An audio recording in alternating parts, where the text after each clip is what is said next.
Bonjour à toutes et à tous, que le Dieu très haut, le Père de notre Seigneur et Sauveur Jésus-Christ nous accorde grâce et paix, lui qui aujourd'hui encore nous accorde sa faveur de poursuivre notre séminaire sous le thème « Vivre l'excellence en Jésus-Christ ». La semaine dernière, nous avons parlé des femmes victorieuses. Cette semaine, nous sommes en train de parler des hommes victorieux.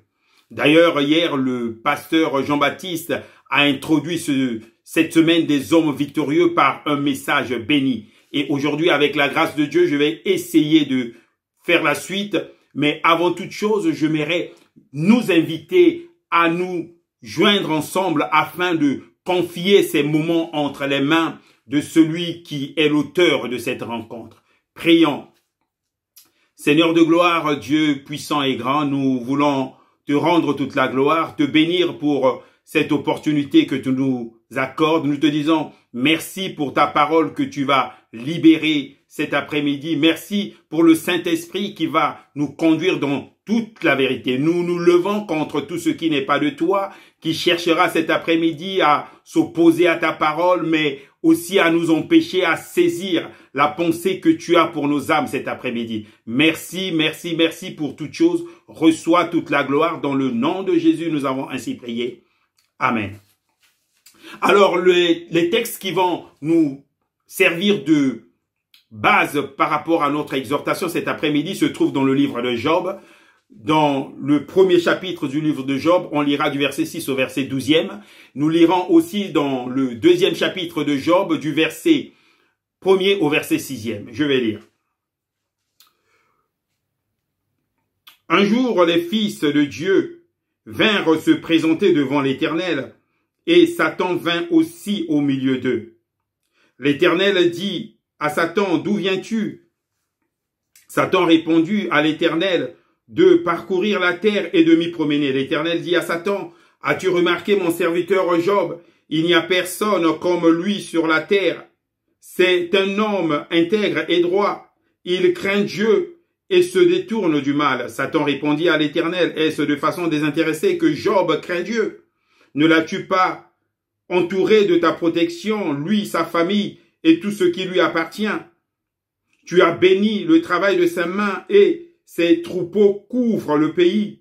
Mais porte donc la main contre lui, touche à tout ce qui lui appartient. Je suis sûr qu'il te maudira en face. » L'Éternel dit à Satan, « Voici ce qui lui appartient, je te le livre, seulement ne porte pas la main sur lui. » Satan se retira alors de la présence de l'Éternel. Job chapitre 2 du verset 1er verset 6e. Un autre jour, les fils de Dieu vinrent se présenter devant l'Éternel et Satan vint aussi au milieu d'eux pour se présenter devant l'Éternel. L'Éternel dit à Satan, « D'où viens-tu » Satan répondit à l'Éternel, « De parcourir la terre et de m'y promener. » L'Éternel dit à Satan, « As-tu remarqué mon serviteur Job? Il n'y a personne comme lui sur la terre. C'est un homme intègre et droit. Il craint Dieu et se détourne du mal. Il persévère dans son intégrité et c'est sans raison que tu m'incites à le perdre. » Satan répondit à l'Éternel, « Peau contre peau, tout ce qu'un homme possède, il est prêt à l'échanger contre sa vie. Mais porte donc la main contre lui, touche à ses os et à sa chair, et je suis sûr qu'il te maudira en face. » L'Éternel dit à Satan, « Le voici, je te le livre, seulement épargne sa vie. » Le thème de notre message cet après-midi s'intitule « Job, un homme d'exception ». Avant de dire pourquoi Job est un homme d'exception, j'aimerais énumérer 6 choses par rapport au texte que nous venons de lire. La première des choses que j'aimerais dire, en tant qu'être humain, nous pouvons nous reconnaître ou nous retrouver dans l'histoire de Job.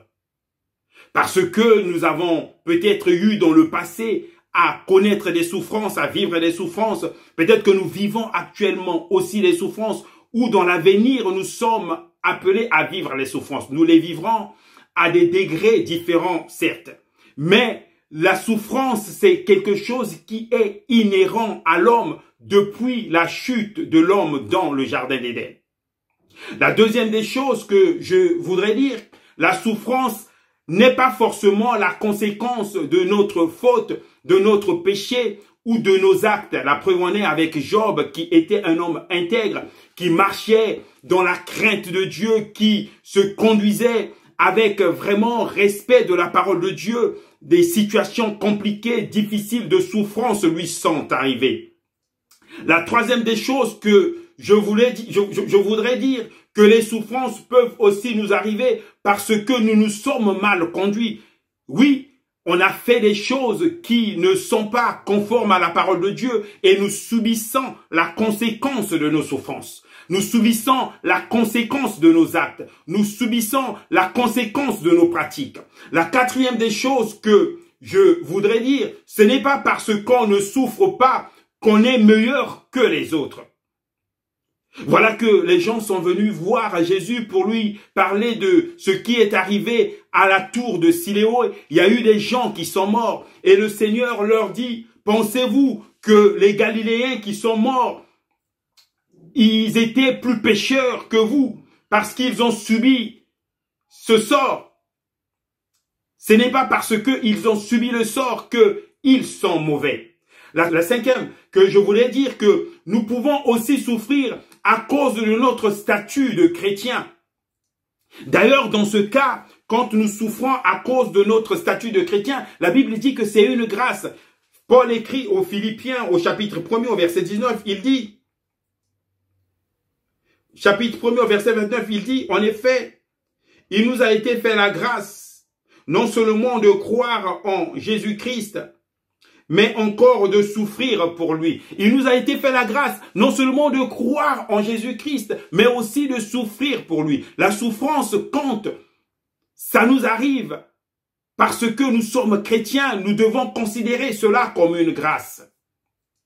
Et la dernière chose que je voudrais dire, c'est que quand les souffrances nous arrivent, nous ne devons pas les voir comme quelque chose d'étrange qui nous arrive. Et très souvent, nous chrétiens, quand nous passons des moments difficiles ou nous traversons des temps difficiles, nous regardons ce qui nous arrive comme étant quelque chose d'étrange. Paul écrit aux Thessaloniciens, il dit que ces choses qui vous arrivent quand on était au milieu de vous, on vous avait prévenu de ces choses. On vous avait dit ces choses. On vous avait dit que nous sommes appelés à souffrir, nous sommes appelés à être persécutés. Job, un homme qui a connu la souffrance, qui a connu la persécution. Et cet homme, malgré toutes ses souffrances, Job est resté intègre vis-à-vis de Dieu. Malgré toutes ses souffrances, la Bible dit que Job n'a pas péché vis-à-vis de Dieu. Mais pourquoi cet homme serait-il un homme exceptionnel? Job, un homme d'exception. Mais qu'est-ce qui fait de Job un homme d'exception? Qu'est-ce qui a distingué cet homme? La première des choses qui fait de Job un homme d'exception est que Dieu lui rend témoignage. Job ne reçoit pas son témoignage d'un homme.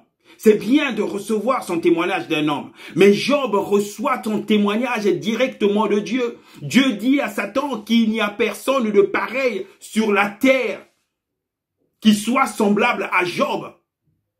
Les hommes peuvent dire des choses sur nous. Ils peuvent nous apprécier. Mais les hommes ne nous apprécient que par rapport à ce qu'il voit. Il est écrit que l'homme ne juge que par rapport à ce qui frappe les yeux. Mais Dieu, il sonde les cœurs, il sonde les profondeurs, il regarde ce qui se trouve dans les cœurs et rien ne peut être caché devant Dieu. Et c'est Dieu qui lui rend témoignage. L'apôtre Paul, écrivant par rapport à ce que les hommes peuvent renvoyer aux autres, il dit « Je ne cherche pas à donner aux autres une haute opinion de ce qu'ils entendent ou de ce qu'ils voient de moi. » Oui, on peut renvoyer une image aux autres. On peut emmener les autres à penser des choses sur nous. Mais des choses qui peuvent s'avérer fausses. Mais on peut tromper les hommes, mais on ne peut pas tromper Dieu. Lui, il sonde les cœurs. Il voit dans les cœurs. Job, un homme d'exception. Dieu lui rend témoignage. Oh, combien je voudrais que nous tous, que Dieu puisse vraiment nous rendre témoignage. Quand il nous voit, qu'il puisse dire qu'il n'y a pas de pareil comme un tel, comme un tel. Mais j'aimerais aussi dire que nous ne naissons pas des hommes d'exception. Nous devenons des hommes d'exception. Quand Dieu apparaît à Abraham en Mésopotamie, en Ur en Chaldée, la Bible dit que Abraham vit selon les traditions, les coutumes de ce peuple. Mais plus tard, Dieu va se révéler à Abraham, il va appeler Abraham à marcher dans l'intégrité et ce que Dieu avait promis à Abraham va se réaliser. Abraham va devenir un homme qui va recevoir de Dieu un témoignage. Le prophète Samuel qui a été élevé au pied de Élie aussi a reçu de Dieu un témoignage. Plus tard, quand le peuple va vouloir demander un souverain pour régner sur eux, la Bible dit, bien que Samuel soit en désaccord avec cette volonté, Samuel va se confronter au peuple. Il va demander au peuple de le juger parce que il était un homme intègre. Il était un homme que Dieu voyait dans une dynamique de sanctification, dans une dynamique d'intégrité.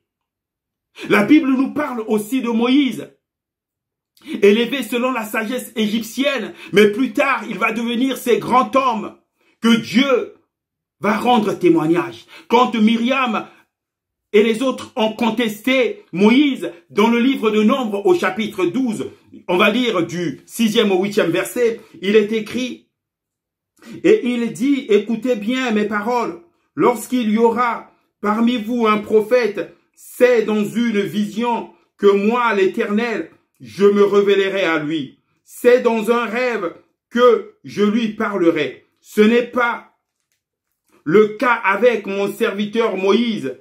Il est fidèle dans toute ma maison. Je lui parle directement. Je me révèle à lui sans énigme, et il voit une représentation de l'Éternel.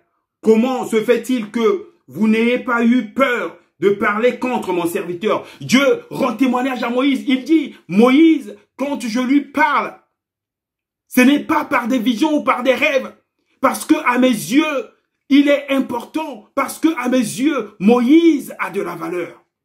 Dieu rend témoignage à un homme. Il dit, je lui parle comme deux hommes se parleraient. Mais la question qu'on peut se poser, mais comment savoir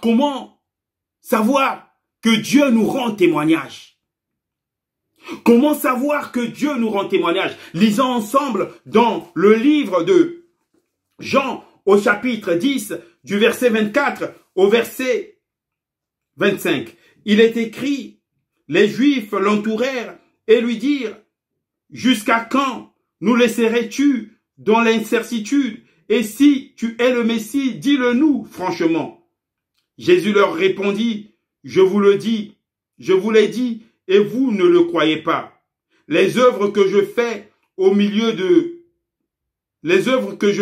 nom de mon Père témoignent en ma faveur. Alléluia.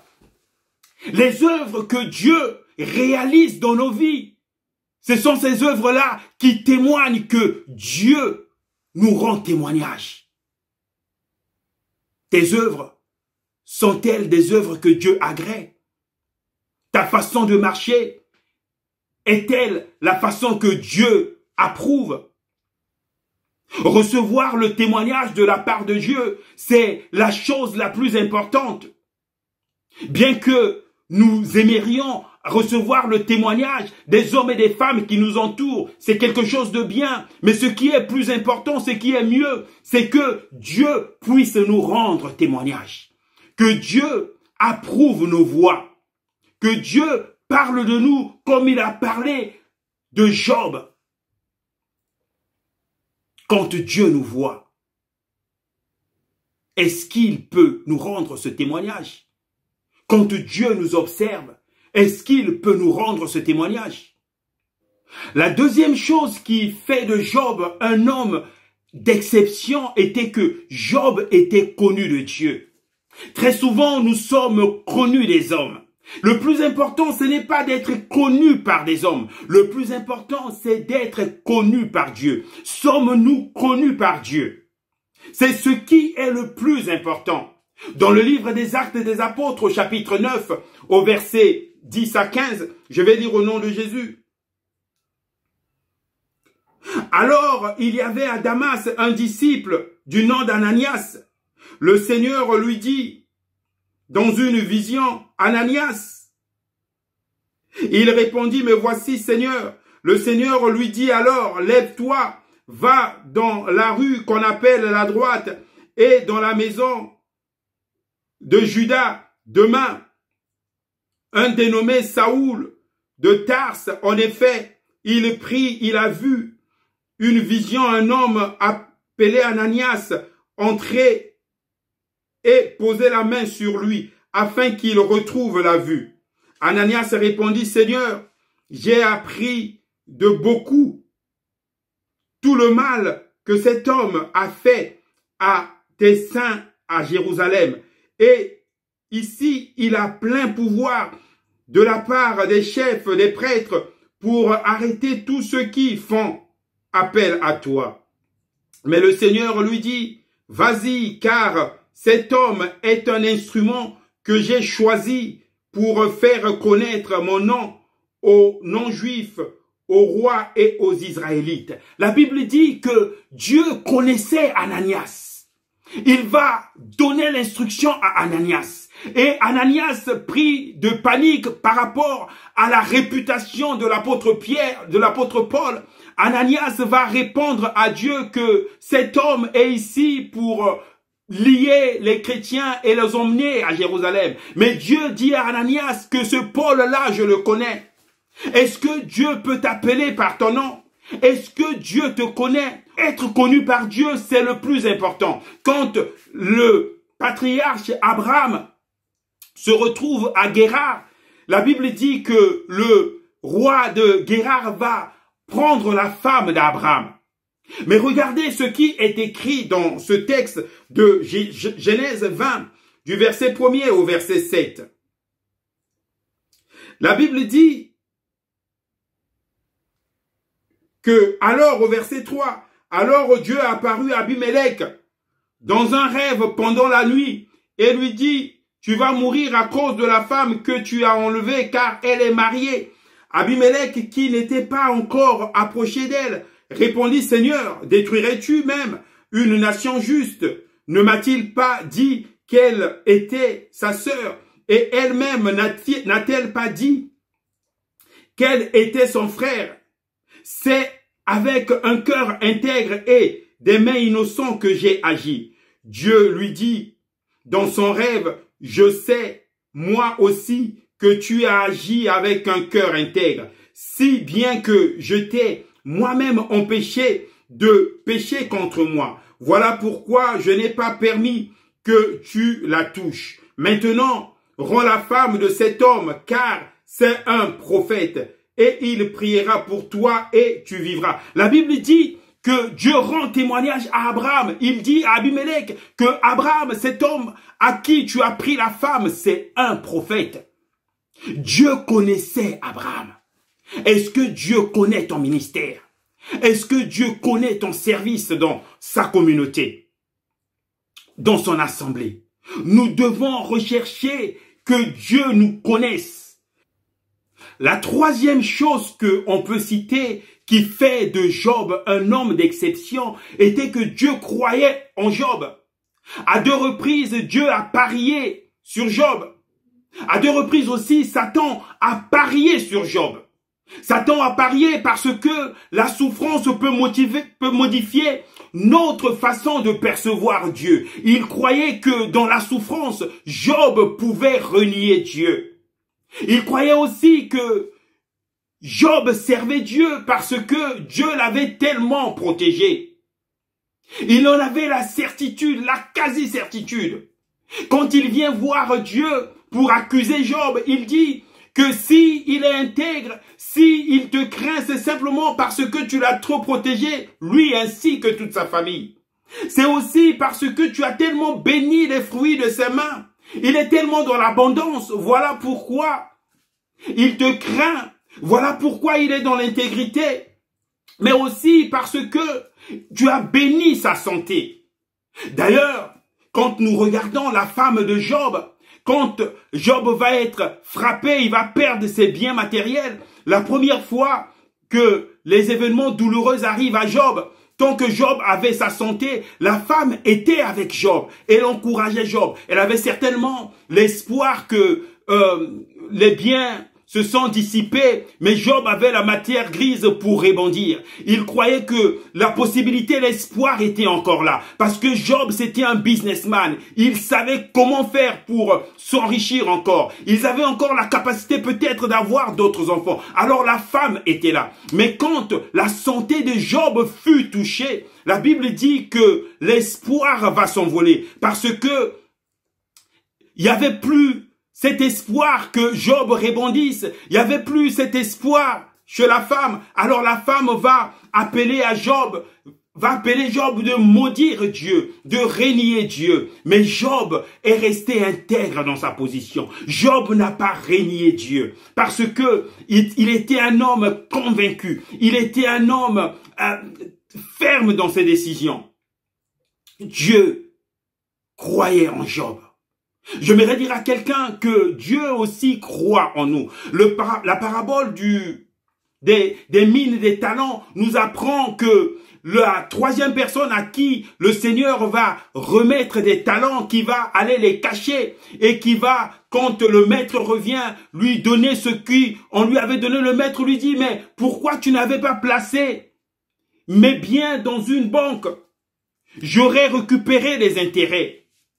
Le maître avait conscience que l'homme avait plus de capacité que la banque, que l'homme avait plus de potentiel que la banque. Alors il va aller placer son argent dans l'homme.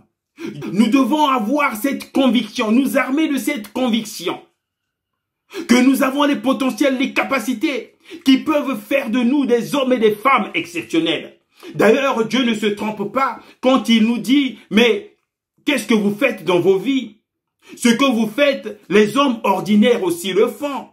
Quand vous saluez ou quand vous n'invitez que ceux qui ont des richesses ou qui ont des biens, qui peuvent vous rendre l'appareil, les hommes ordinaires aussi font cela.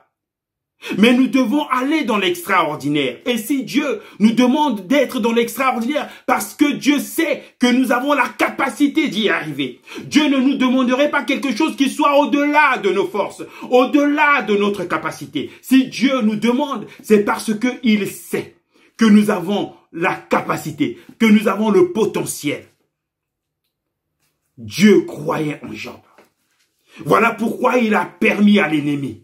Parce qu'il savait que Job, ce n'était pas n'importe qui. Il savait que le pari sur Job, c'était un pari gagnant. C'était pas un pari perdant. Alléluia. Oh, je prie Dieu que à chaque fois que Satan va parier sur la vie de quelqu'un, que ça soit un pari perdant comme dans la vie de Job.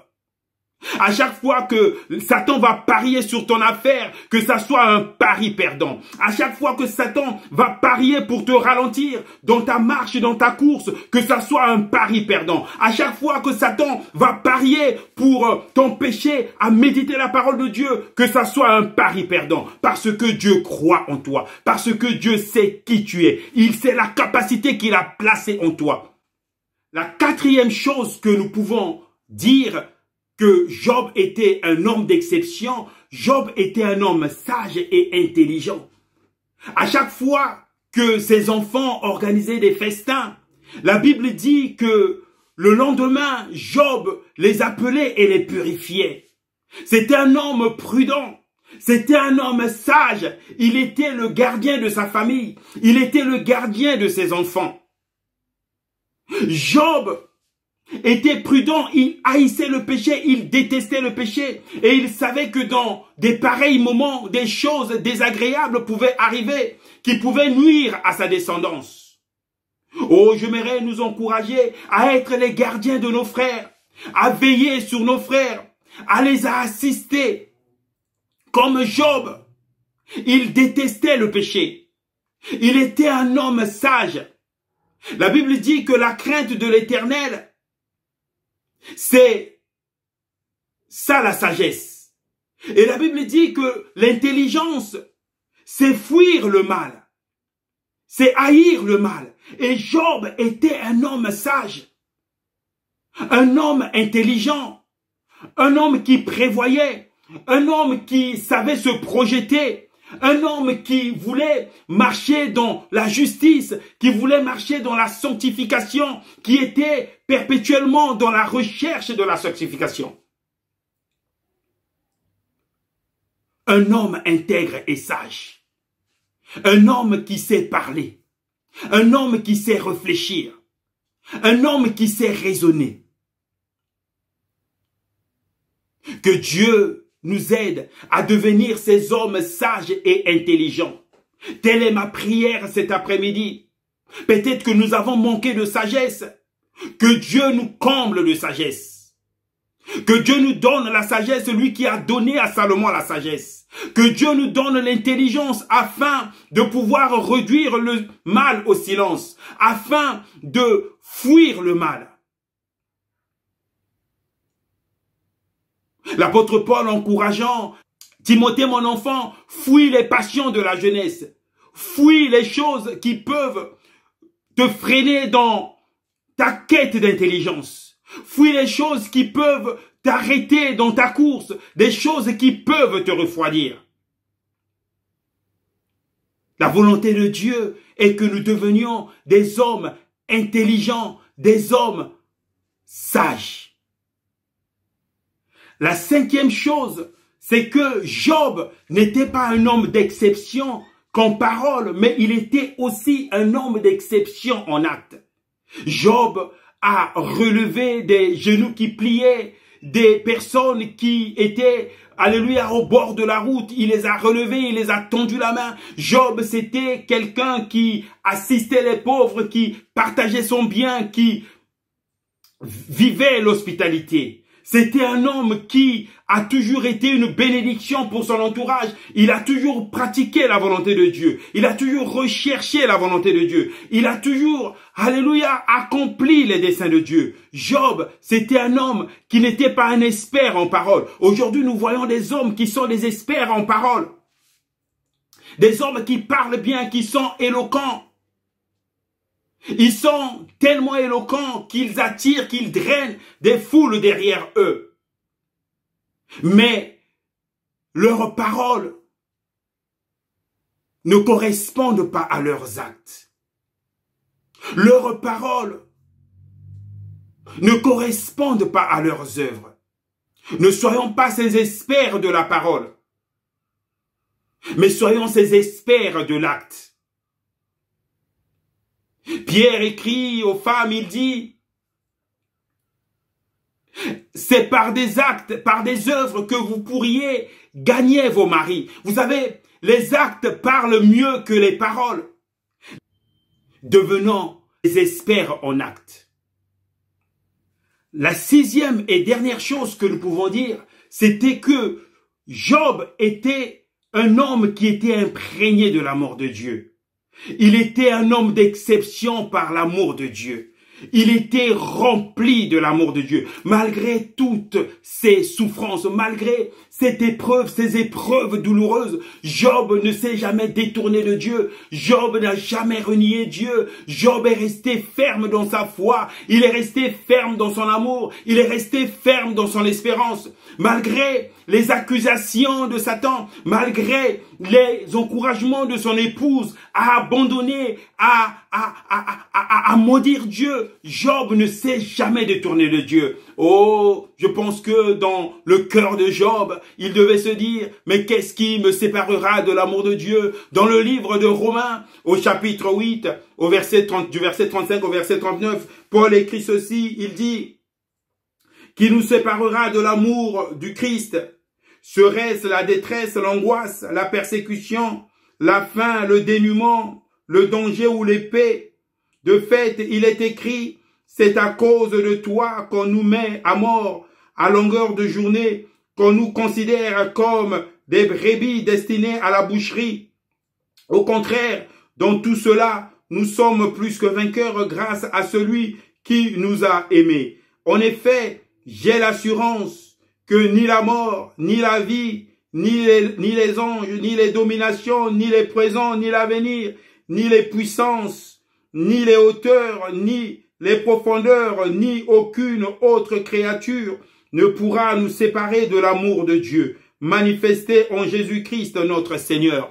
L'apôtre Job avait cette conviction que rien ne pouvait lui séparer de l'amour de Dieu. Ce que Dieu avait fait pour lui était tellement grand que Job ne pouvait pas renier cela. Qu'est-ce qui nous séparera de l'amour de Dieu? Qu'est-ce qui nous séparera de l'amour de Dieu? L'amour, c'est ce qui nous rend exceptionnels comme hommes. C'est par l'amour que nous sommes reconnus comme étant des disciples de Jésus-Christ. L'amour nous emmène à faire des choses extraordinaires, à accomplir des œuvres que tout le monde ne peut pas réaliser. C'est par l'amour que nous pouvons être emmenés à prier pour les gens qui nous en veulent, ceux-là qui nous persécutent, ceux-là qui haïssent notre existence, qui veulent, alléluia, notre mal. C'est l'amour qui nous emmène à réaliser ces choses, à accomplir ces choses. Et Job était rempli de l'amour de Dieu. Il savait que cet amour était tellement grand que rien ne pouvait lui séparer de l'amour de Dieu. Oh, ma prière cet après-midi, que rien ne puisse nous séparer de l'amour de Dieu. À chaque fois que quelque chose nous menace, à chaque fois qu'il y a un vent contraire qui souffle, qui semble nous déstabiliser, souvenons-nous de l'amour de Dieu. Dieu nous a aimés. Dieu a donné son Fils unique afin que nous devenions ses enfants, afin que nous faisons partie de sa famille. Jésus nous aime. N'ignorons pas cela. N'oublions pas cela. C'est cet amour qui fera de nous des hommes exceptionnels. Oh, ma prière est que nous devenions des hommes exceptionnels comme Job. Je ne sais pas dans quel domaine Dieu veut que nous soyons exceptionnels, mais ma prière est que dans le domaine où Dieu te veut que tu sois exceptionnel. Oh Seigneur, nous te bénissons pour ta parole parce que tu feras de tes enfants des hommes exceptionnels. Merci Père, j'aimerais te rendre toute la gloire pour ces moments bénis, pour cette parole. Et je prie que ça puisse vraiment apporter la consolation, que ça puisse apporter l'encouragement, que ça puisse apporter le relèvement dans la vie de quelqu'un. Nous te bénissons dans le nom puissant de Jésus. Amen.